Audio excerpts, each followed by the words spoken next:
Welcome to Moe's! If you've never tried the stacks at Moe's, it's like a roller coaster. Filled with 2 crispy tortillas, you realize something big is approaching.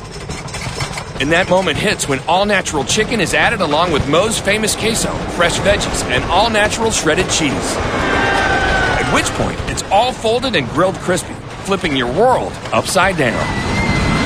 So hurry into Moe's Southwest Grill today for the stacks and enjoy the ride of a lifetime.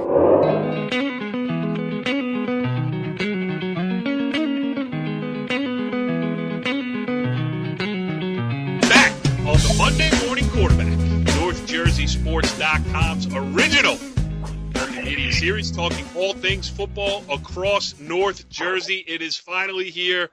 Playoff time, week 1 in the books. The quarterfinals have been played.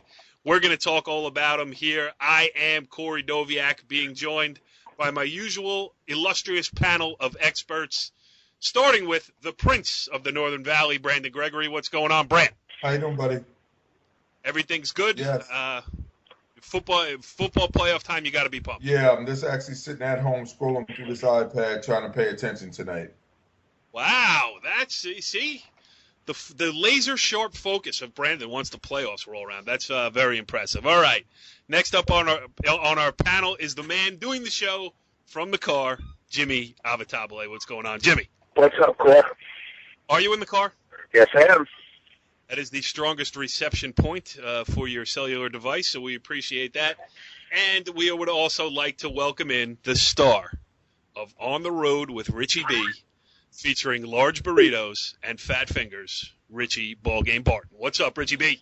Not much. Just still emotionally reeling from the Packers' loss today. Oh, it's a killer. That might have been the ugliest game-winning field goal attempt I've ever seen. Let's just move on.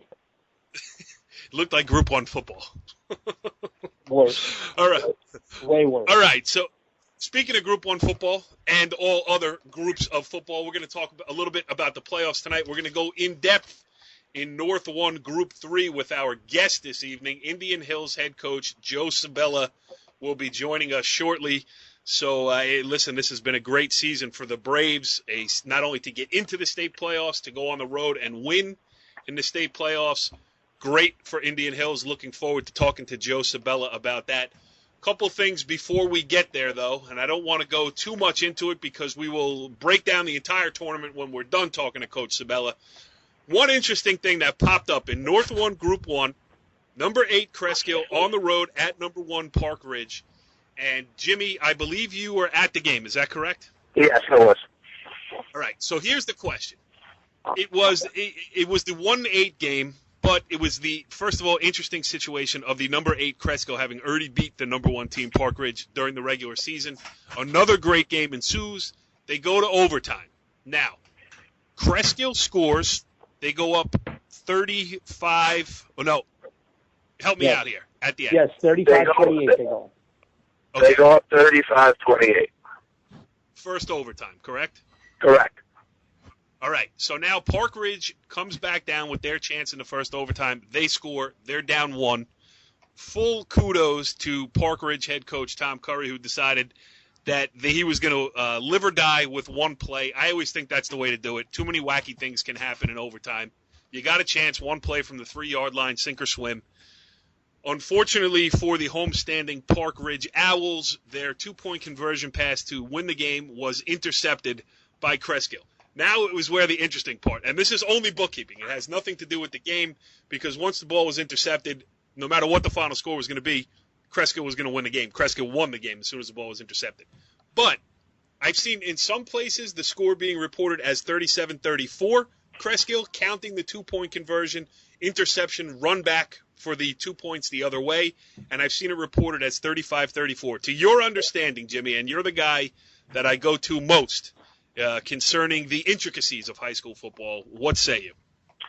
As you mentioned, they went for 2. The ball was picked off, and the kid ran it back for 100 yards. And at Park Ridge, they added the points on the scoreboard. Obviously, the game was over. As we were walking out, the referees were there. We spoke to the referees. We said, hey, does it count the 2 points the other way? He said, no. Once the interception is made and possession is gained by the other team, the game was over. So no 2-point conversion. Back the other way. How about if the game, and again, this just purely score bookkeeping again, how about if the game, if it wasn't for the win, like say you don't have a field goal kicker and the game is tied and you have to go for 2 because you can't kick an extra point, would that 2-point return then count as the game-winning 2-point return if the game was still live, had the interception, had the Right. team who intercepted it not been behind? Go ahead. Well, from my belief, the answer to that is no. Okay. So, interesting stuff. It doesn't matter in the grand scheme of things. What does matter is that Cresskill got a great win on the road against Park Ridge, and they are moving on to face the defending champion, 4th-seeded Verona, which eliminated Hasbrook Heights, shut them out on Saturday. So, we'll get deeper into this. The one thing before we get Coach Sabella on, let's just pick out a highlight. Let's go around the room here. Start with you, Richie B. The one game in the first round that piqued your interest, was a wacky ending, was an interesting result. What did you see? I would have to say that, Montclair beating Union City. Because Montclair was, again, not a team in our area, but in a bracket filled with teams in our area. Montclair is the team out of all of them that no one really wants to see and no one wants to really see get hot, as Jimmy said last week when we predicted this bracket. And, they got up to a sluggish start, but ended up beating Union City at Union City. Now they go to Ridgewood. And now that bracket is really, really alive with all 4 teams. Ridgewood won, pretty convincingly over Clifton. Hackensack and PCT both winning by a shutout. I think this bracket, you're going to see 2 great games in the semifinals and an even better one in the final. All right. Good stuff. Brandon, anything stick out to you? Well, the game, the game that we're just talking about, the Park Ridge Cresskill game, not because of the finals, not because of the outcome, but how the game ended with the interception and then it going to overtime. So I thought that was probably the best played game as far as a 1-8 is concerned, as far as the overall in games in North Jersey this past weekend, Corey. So I'll have to say the Cresskill Park Ridge game. Yes, and, the field has expanded here in recent years in the NJSAI state football playoffs. You got the 5 brackets now. You got the full 8 teams. It doesn't usually lend itself to competitive first-round matchups, especially in the 1-8, 2-7 brackets. I mean, if you look around, most of them were pretty lopsided. But you had a few, Jimmy, that obviously Cresskill Park Ridge, but also, I was looking around non-public Group 2. Number 1, MKA beat Mater Dei by a point. That was close. Some other ones that weren't, complete blowouts. Number 1, Lincoln in Central Jersey, Group 2, 30-13 over Roselle, the number 8 seed. So not as bad as I thought it was going to be. Booton and Saddlebrook, Booton 13-0 over Saddlebrook. So not as bad as I thought it was going to be in the wide spreads in the seedings. No question about it. We had mentioned going into last week that, look out for Wayne Hills going to Roxbury, the number 2 seed. And, we kind of figured, hey, if you're Roxbury, you don't want to see a team as talented as Wayne Hills. Obviously, Wayne Hills won. But you also mentioned Montclair Kimberly in non-public, too, against Mater Dei, the 8 seed. And Mater Dei was winning 12-7 with 5 seconds left in the game. And Montclair Kimberly threw a Hail Mary pass that was deflected by a Mater Dei defender in the end zone, and the Montclair Kimberly receiver came up with it with no time left. That's how they advanced 13-12. So a lot more competitive than we've seen in the past. Yes, a Hail Mary in the non-public bracket. Who writes this stuff? Also, and Richie B and I always love to say Hammer Time when we talk about St. Joe's Hamilton. They were the number 2 seed and only beat Holy Spirit 13-0, also in that non-public Group 2 bracket. So that stuff's interesting. We got a lot more to talk about on the other side of our interview with Indian Hills head coach Joey Sabella, but I don't want to leave him waiting for too long, and I don't want to take up too much time because I want to dive deep. So before we get deeper into the state tournament, let's bring on our guest this evening. He joins us on the Moe's Southwest Grill Hotline, the only place where you can find Richie B his chubby fingers, and a burrito. He is Indian Hills head coach Joe Sabella. Coach, thanks for joining us here on the Monday Morning Quarterback. Thank you very much. It's a pleasure to be on. Thanks for having me. No, it really is our pleasure, and a great story building up there in Oakland in the northwest corner of Bergen County. And you just passed us a little piece of information that is unbelievable. In the 50 years of Indian Hills high school football, there had been 2 previous state tournament wins. With your win this past weekend, that makes it 3. You got to be feeling pretty good. Yeah, that is correct. You don't want to, look ahead, or you don't want to look back, but leading up to the game and leading up to the playoffs, we set these goals early in the year. We look back at our history, and not only, when we made the playoffs, it was 8 previous seasons out of 50. We made it 9 this year, and then when we made it, we said, well, let's see how many times we won. And we looked back, and it was only 2 in 2001 and 1978. So those are few and far between. So we're pretty proud of what we've accomplished. Yeah, absolutely. Yeah, congratulations. And Jimmy, what were you doing in 1978? You were probably at that game, right? No, I was not. But go ahead, fire away. Yeah, Coach, first of all, congratulations on a great win. Anytime you can go to West Morris and beat a traditional power like West Morris, that's certainly an accomplishment. Obviously, we know about your success at Pagoda as an assistant with your brother, culminating in a state championship. You take over the Pagoda program in 2009. You go to the playoffs. I believe you beat Westwood in the first round. You take over the job at Indian Hills the year before. They did not win a game. Most people believe it was one of the bottom few programs in Bergen County. You struggle the first couple of years to institute your program, and then all of a sudden last year you see the light at the end of the tunnel, and obviously this year having a tremendous season. How difficult was it as a coaching staff the first 3 or 4 years to get things up and running? You put it all in perspective there. It was tough. It was tough because, like you said, I was winning, and I got used to winning, being with my brother and Pagoda, and then going with them to Paramus and heading back. We were winning football games, and we were making playoffs.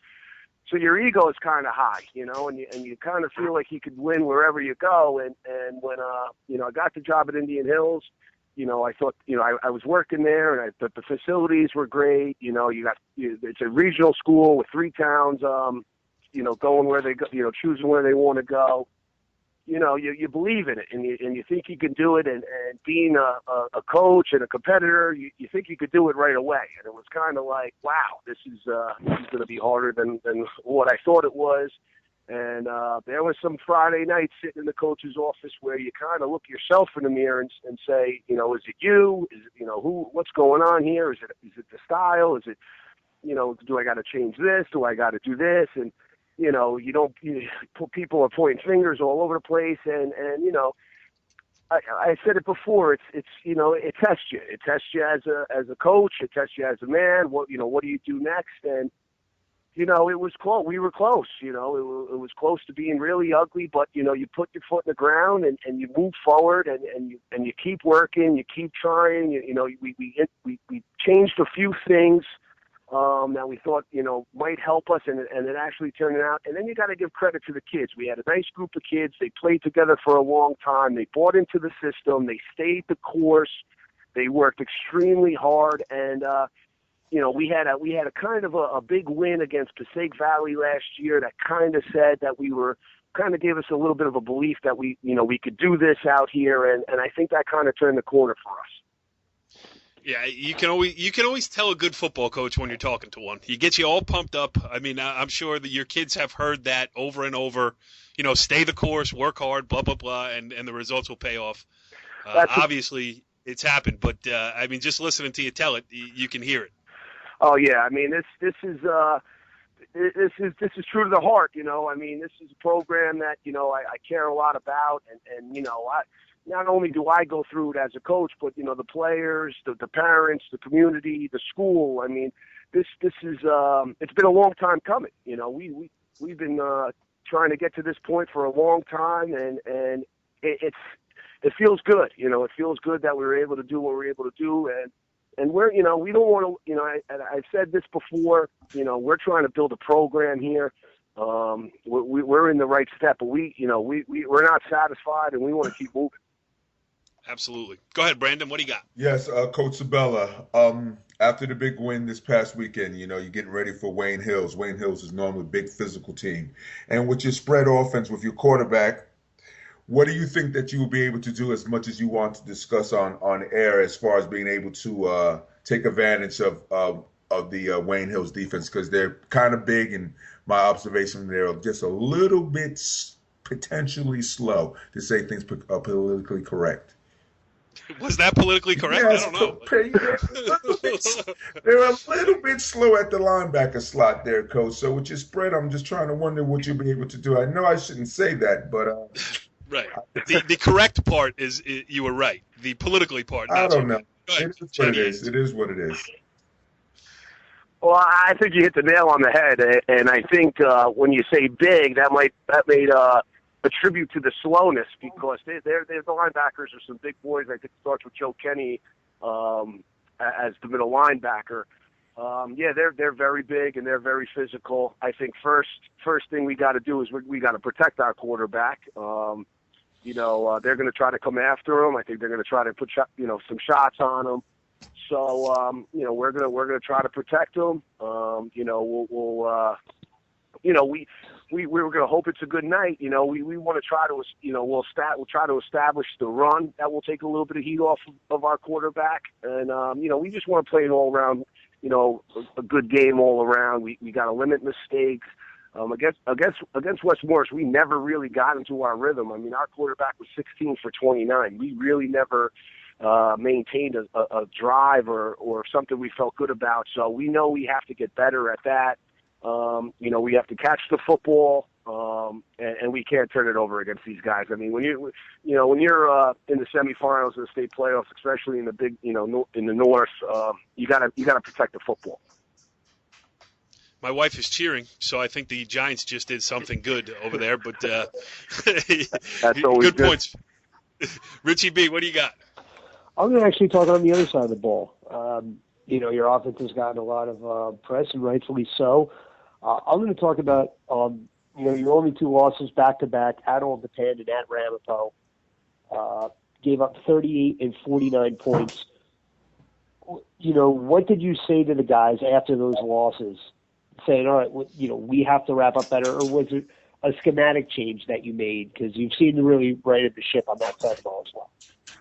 I think that's a great point. I think first you have to look at the two teams. I mean, number 1 and 2 in the I know the record rankings with huge offenses. We're not proud of the points that we let up, and we definitely talked about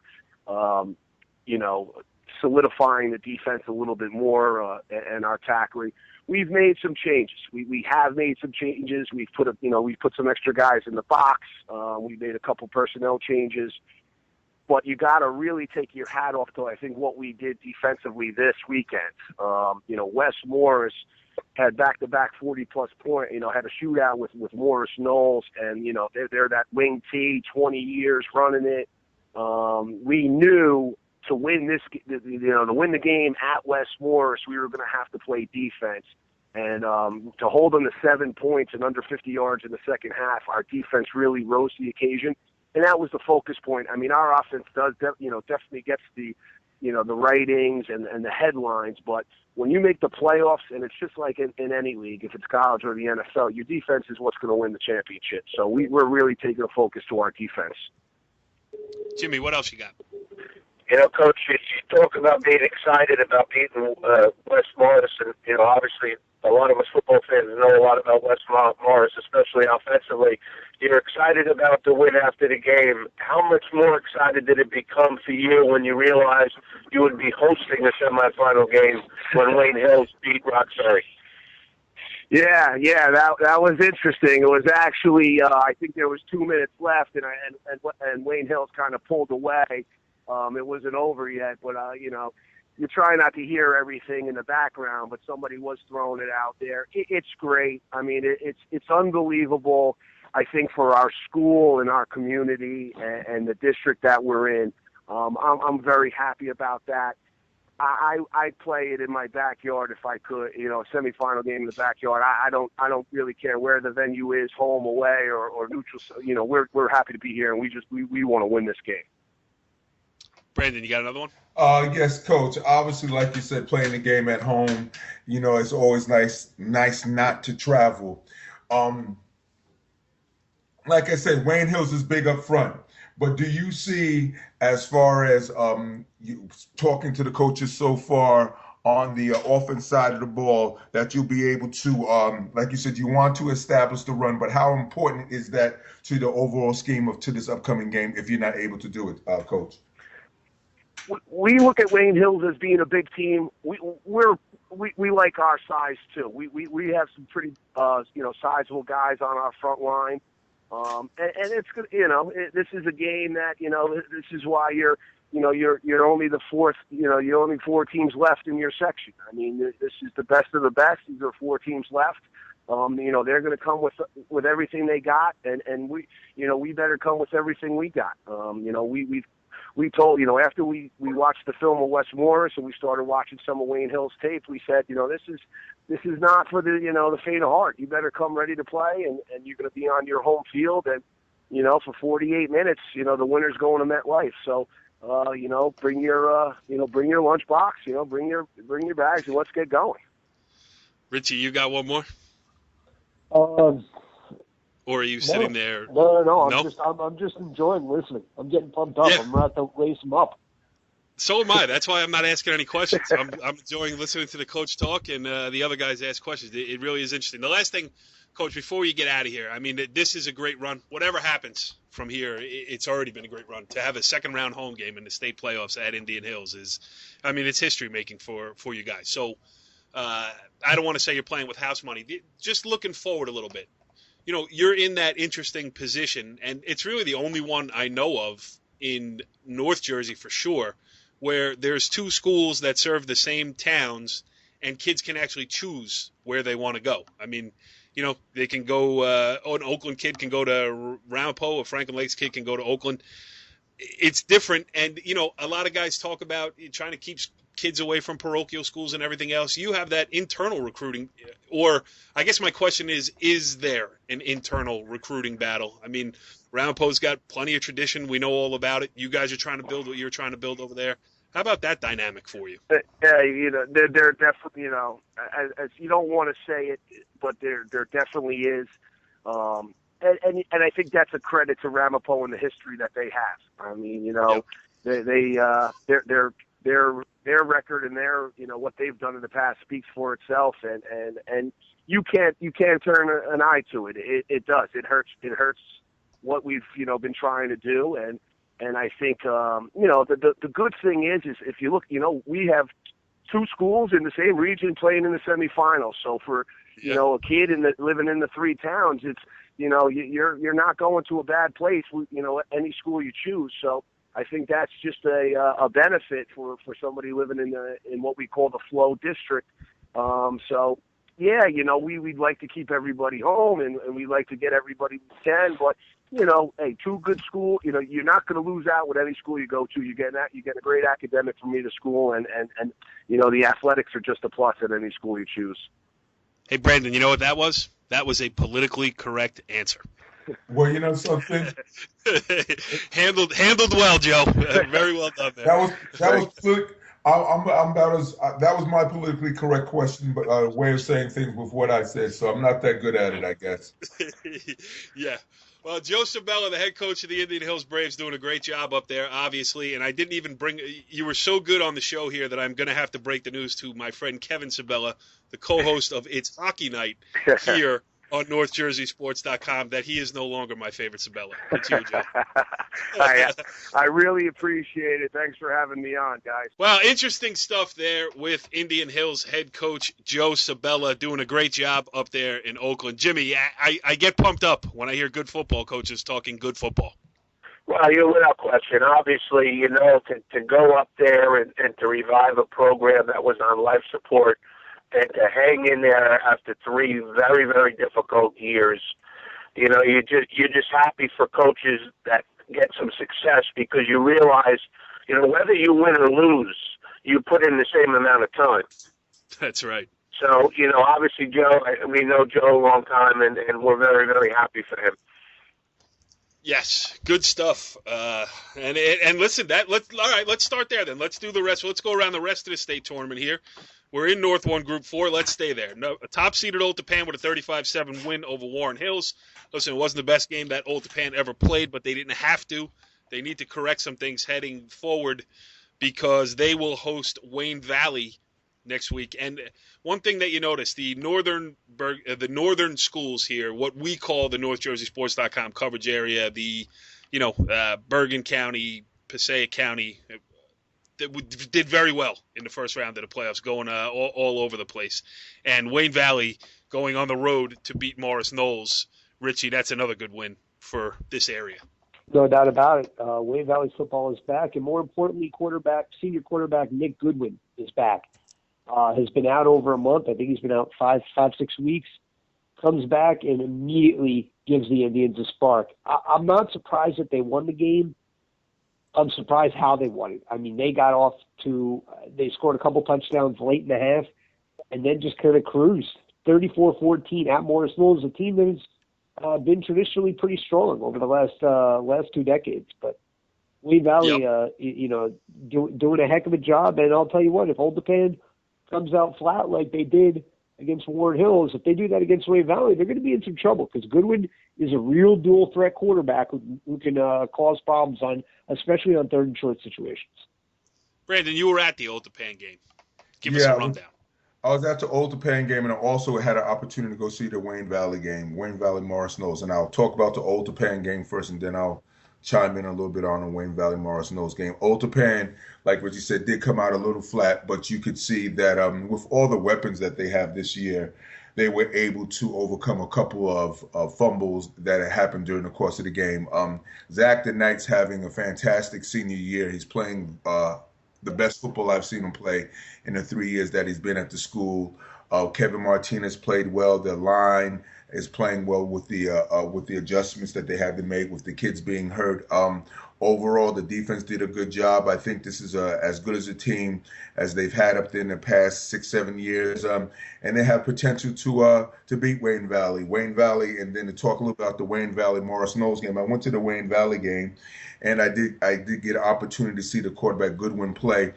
He's a good quarterback. The only thing that I did notice that if he does get pressured, he has a tendency to make mistakes. He threw 2 interceptions in the game, and then they were kind of forced passes that he should have ate the ball. Morris Knolls, veer option. They got behind 21-0. Wayne Valley just beat them up. They made the adjustment because with the veer option, it's just in the beginning of the game, when you're defending the veer option, it's just the speed of that option of that football, of that type of football that the coach plays up there that most teams do not play anymore. So Wayne Valley, once they made the speed adjustment to that, they were able to do what they needed to beat Morris Knolls. Wayne Valley does have some talent. It should be a good game, and I'm looking forward to that Friday night, Corey and Jimmy. I love the bracket. I love what's left. You got top-seeded Old Tappan, you got the 2 Wayne schools, and you got Indian Hills. So lots of good storylines, whatever happens, whatever combination of those 4 teams moves on and then goes on to win it. There's plenty to talk about in that bracket. Yes. Plenty to talk about. Yep. All right, let's go back. We started with North 1, Group 1. We started the show with that, the funky scoring play there at the end. Cresskill upsetting the top-seeded Park Ridge. We mentioned Verona beat Hasbrook Heights, and Jimmy, you were there. Listen, we've seen Hasbrook Heights a couple times this year. They're a tough team. You seem to think, Verona, real tough. Yeah, Verona is without question the most physical team in that bracket, and it showed itself on their first possession. Hasbrook Heights fumbled the ball. Verona recovered on the 20-yard line and ran the ball in 3 plays. Just typical Verona. Great running back and Riggio. Zach Zaccone, the quarterback, can throw it, can run it. but they're really a lunch pail. They remind you a lot of the '86 Giants. They're very big up front, double tight, and then Hasbrouckites was down 19-0 2 minutes into the second quarter, and you thought, hey, this Verona could name the score. But I'll tell you what, give Hasbrouckites a lot of credit. They were able to move the ball a little bit in their second half, had the ball inside the red zone a couple of times, and just couldn't get it in. And I was listening to Coach Del Caso after the game, and he said, hey, there's no shame in losing to a better team. We were not the better team today, and he was 100% right. I think that Cresco-Verona game, I think Cresco plays right into what Verona wants to do and make it a physical game. Unfortunately, I think if Park Ridge could have gotten through, they might have given Verona a lot of trouble throwing the ball. But again, I see Verona, still winning that section. That's Cresco Verona is a rematch of last year's final, isn't that right? Yes, it is, and they shut out Cresco. They dominated them, and most of that team is back from Verona. So, I would expect Cresco to go out there and play hard. I just think Verona has a little too much. The other side of the draw, number 3 Cedar Grove 25, number 6 North Warren 12. And then at the bottom of the bracket, as I mentioned briefly earlier, second-seeded Booton with a 13-0 win over Saddlebrook. Richie B, sweating a little bit. You have Booton winning that bracket, pal. I do. I think they're them along with Park Ridge are the two teams that could spread out teams like Verona and Cedar Grove defensively. I think Booton can still do that. I think it's still, they're as Jimmy said, Verona the most physical team, but I think Booton, they get them on a big field at MetLife, they can spread them out, and that would be that would be a very interesting matchup with contrasting styles. I'm rooting for that because I wouldn't have to cover it. That's out of the area. But we'll see how it plays out. Let's move on. North 1, Group 2. Richie B, we'll go right back to you because you were there on hand to see top-seeded Glen Rock hand number 8 Kittatinny, a 42-14 loss. Good things, lots of them for Glen Rock, and a particularly not-so-good thing for the homestanding Panthers.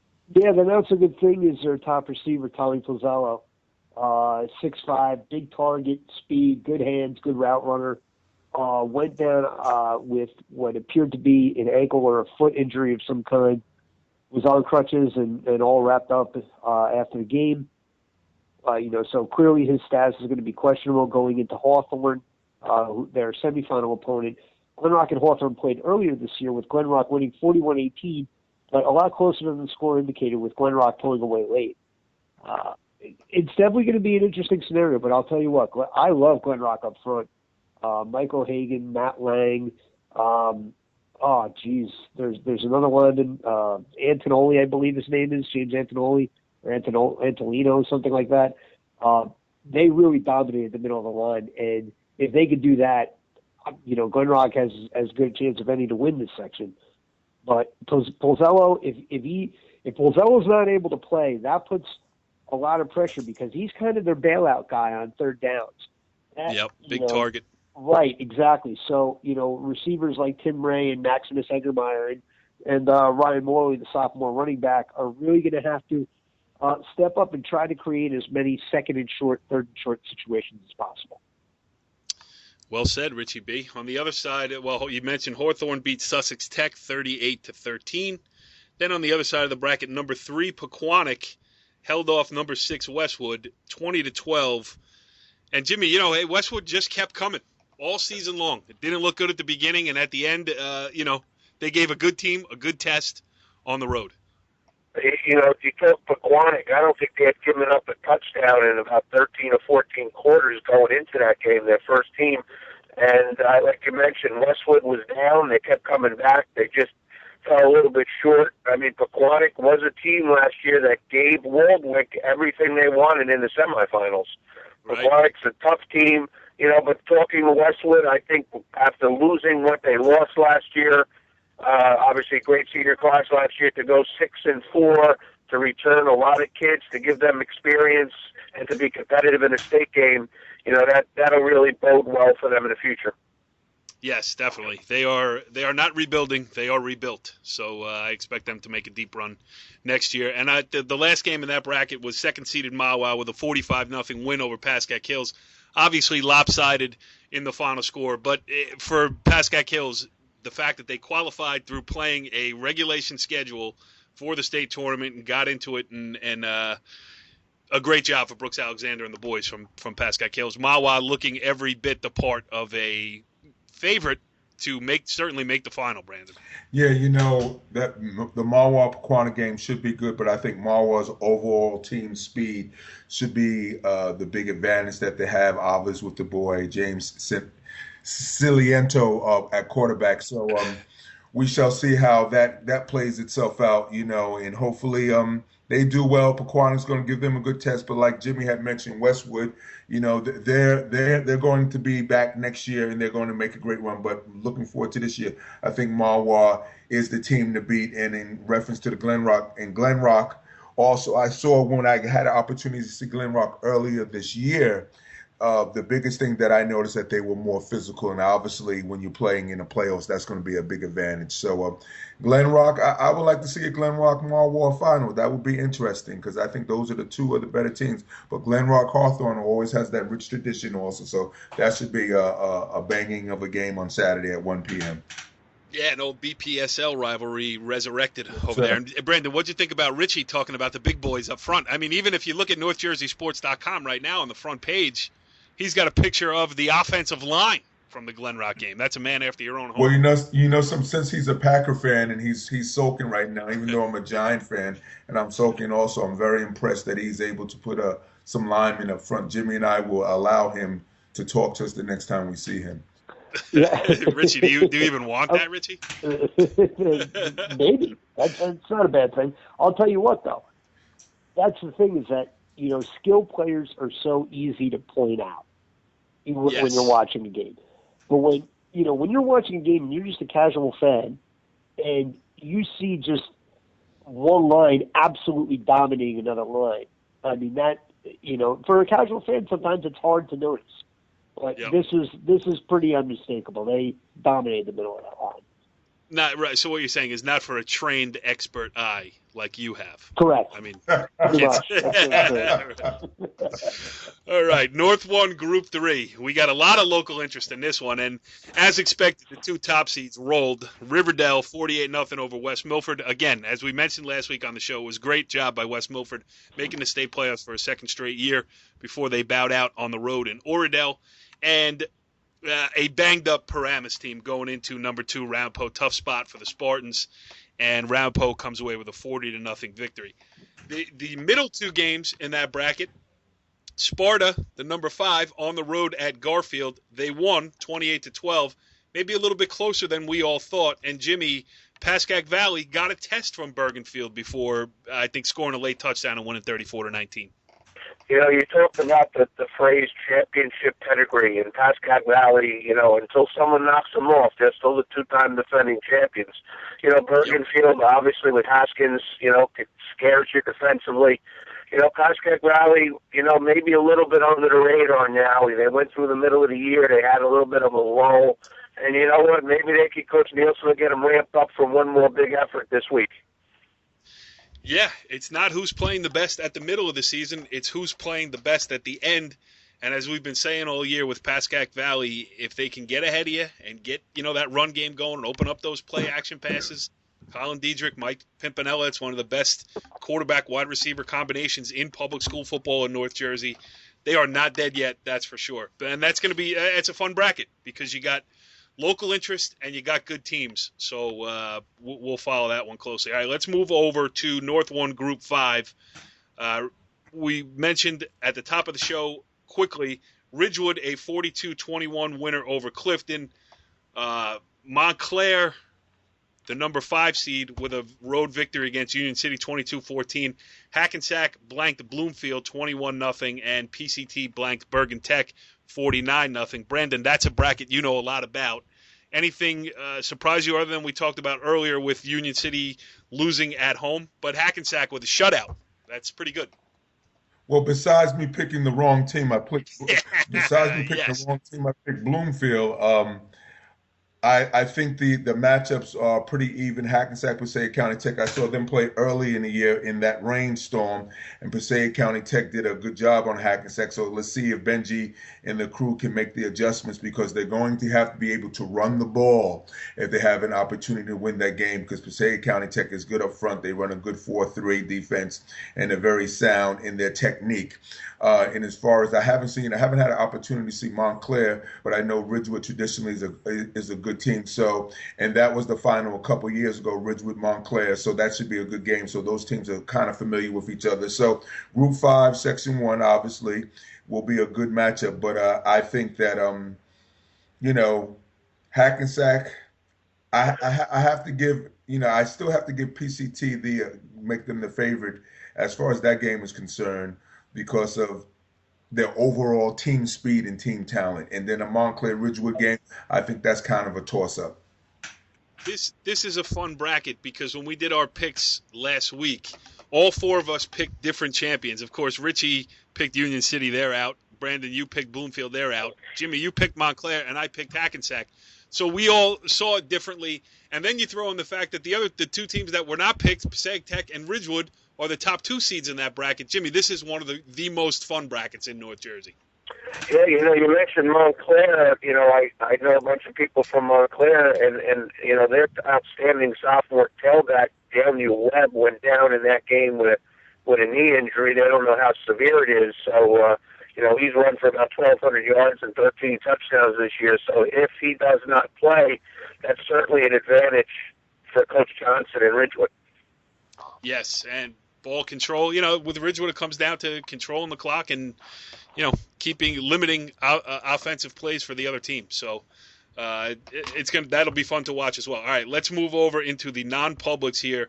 Let's start with the big boys up top. Now, the one selection that I got, well, two actually. I picked Park Ridge in North 1, Group 1. I lost that one. And then the last words of last week's show were me making a really funny joke and picking St. Augustine Prep. Obviously, that didn't happen in non-public Group 4, because St. Joe's, the number 8 seed, did exactly what it was expected to do, Richie B. Went down and beat the Hermits up a little bit on their home field, 28-0. I mean, it's not a blowout score-wise, didn't get to a running clock, but still convincing. Yeah, I think the South Jersey non-public football has somewhat closed the gap to a degree, because St. Augustine, despite not scoring, didn't get blown out, 50-0 or anything. Paul VI against Don Bosco Prep. Paul VI was up at the half of that game. So yeah, and I think I read a little bit in the Atlantic City Press too, the account of the St. Augustine game, and I think they had a punt blocked and another mistake that cost them some points too. So it wasn't like they were just, getting blown 15 yards off the ball on every snap. Excuse me, I have a question, Corey. The Atlantic City Press. Well, yes, the Atlantic City Press, not in direct competition. Oh, I didn't realize you read anybody's paper, Corey. This is a first. I read it on the 5. But here, I'm actually knowing you. I didn't realize you still read the paper, so I don't feel that old anymore, Jimmy. First of all, I read it online, and second of all, I clicked on a link embedded in a tweet. Okay, Brandon, I didn't pick up any paper. Now, I've got a question. Everyone's talking about Bergen Bosco, and Yep. you know the rivalry and the history. But I got a question for Jimmy. St. Peter's Prep putting up 56 on Notre Dame last week. Do you think they have a shot to go to St. Joe's and pull the upset? One word, no.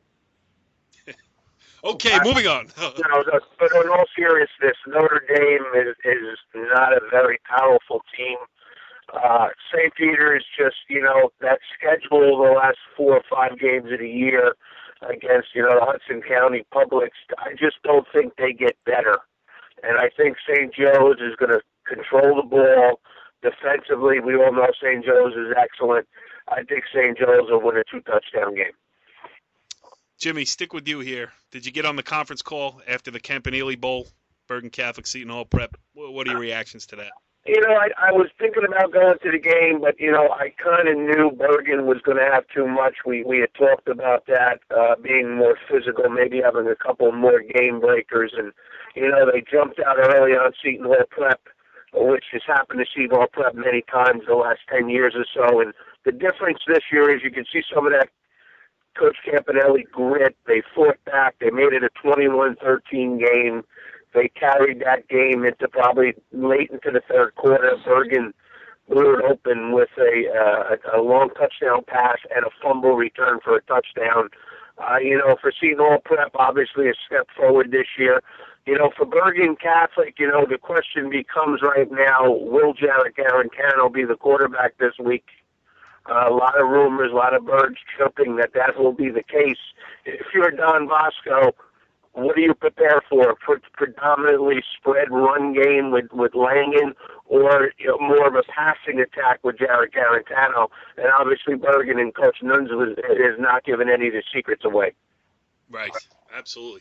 The four big boys are left in the non-public Group 4, St. Joe's, Montvale against St. Peter's Prep, and Bergen Bosco once again. So great interest, as always, in that bracket. Moving on to non-public Group 3, one team of local interest, DePaul, the 7 seed, but again, misleading. What goes down to Camden Catholic, comes back home with a 40-13 win, and they're the favorite. Jimmy, no? Yeah, they're certainly the most talented team in that section, and obviously we knew if they were the 8 seed, the 12 seed, the 15 seed, they're the most talented team. But one team to keep an eye on, obviously, is St. John Vianney, with a lot of Division I kids. They've come out of nowhere the last couple of years. They have to play a big rivalry for them. Red Bank Catholic this week. Red Bank Catholic not as good and as physical as they were last year. I expect St. John Vianney to come through, DePaul to come through, and that would be a very, very interesting final, and I see DePaul coming through. Yes, non-public Group 2, we mentioned the MKA last-second Hail Mary against Mater Dei, and Richie B. Hudson Catholic, the 4 seed, takes care of business at home, knocks out St. Mary 34-14 in the game of local interest in that bracket for us. I know, and Montclair Kimberly. That's like 5 minutes from the crib. You know what I mean? I could walk there if I wanted to. Richie B special. Although to go to that field, I'd have to walk uphill. I'm not sure my heart can handle that at my advanced stage. But the calves. It's the calves that start burning. Yeah, I mean, what can we say? Hudson Catholic just, keeps doing the job, and they'd have to be the favorite coming into that. Montclair Kimberly doesn't play the best schedule going, and to win on a Hail Mary, I mean, I guess it's a second life kind of thing where, all right, let's make the most of it, and we're playing at home still, but I think Hudson Catholic's going to beat them. I think they're going to beat them pretty convincingly. I think the other side of that bracket, now that's interesting. Immaculate at St. Joe's Hamilton. You got me. I don't know anything about either team except that St. Joe's Hamilton always wins. Brandon, what do you know about that bracket? As much as me? Just like you said, basically what Richie has said about Hudson Catholic this year, and St. Joe's Hamilton normally is the perennial winner of that section, Corey. Right. All right. That's all the groups where we have that are filled with our teams, but a couple that deserve mention. North 2, Group 1, the local team in there is Hoboken. They're the number 2 seed. They won 36-0 at home against Richie Ballgame's beloved Glen Ridge Ridgers. What do you have to say for yourself, Richie? Oh, Duke the alma mater went down in flames. Down in flames. Duke Mendes, who was the coach when I was there, and left, and then there's the coach again. They got bombed. They got bombed by Hoboken. Now, again, Hoboken, out of anyone in that section, they play the toughest. I mean, they have some cupcakes on their schedule, but they have some tough teams on their schedule as well. And right. There are not many other teams that have strong schedules. I think Hoboken has an easy road to the final, and I think this is their section to win. Yes, they will host Weequahic this week in the semifinals. North 2, Group 2. Weequahic. The two. It's called Weequahic, or not Weequahic. Weequahic. Weequahic. What do you do with that C at the end? That's silent? It's silent. Trust me, I work with a lot of people from Newark. It's silent. And if you don't say it's silent, they'll do something to you. You don't work with a lot of people from Newark. You used to work with a lot of people. Yeah, I don't see anybody from Newark over there on the Bucolic campus of Northern Valley Old Tappan Regional High School. Yeah, I don't think so either. North 2, Group 2, 2 Bergen County teams in there. They both played in the first round. Second-seeded Rutherford beat rival next-door neighbor Lyndhurst 35-12 in the opening round. They will host Hanover Park in a game that I would have covered if I didn't promise Joe Sabella that I was going to go to Indian Hills this weekend. I've been known to break promises in the past, though, so still deciding my options. But good job by Rutherford moving on there, and we'll see how that goes. And then in North 2, Group 3, Richfield Park, the Bergen County entrant in there, also moving on, going on the road, beating Orange 33-12, and now they have to travel to top-seeded Cranford. And one last one, Central Jersey. I don't know when Jersey City became Central Jersey, but at some point it did, and top-seeded Lincoln beat Roselle 30-13. And now they will move on to the semifinals, and they will host number 5 Johnson Regional. Anybody want to add in anything about those games that don't quite fit the NorthJerseySports.com geographical footprint? Anybody? Yeah, I just wanted before we went on, we talked about Rutherford. I mean, is any undefeated team in North Jersey getting less publicity than them? Obviously, Brandon's buddy Kevin Kalsakowski, another couple of touchdowns.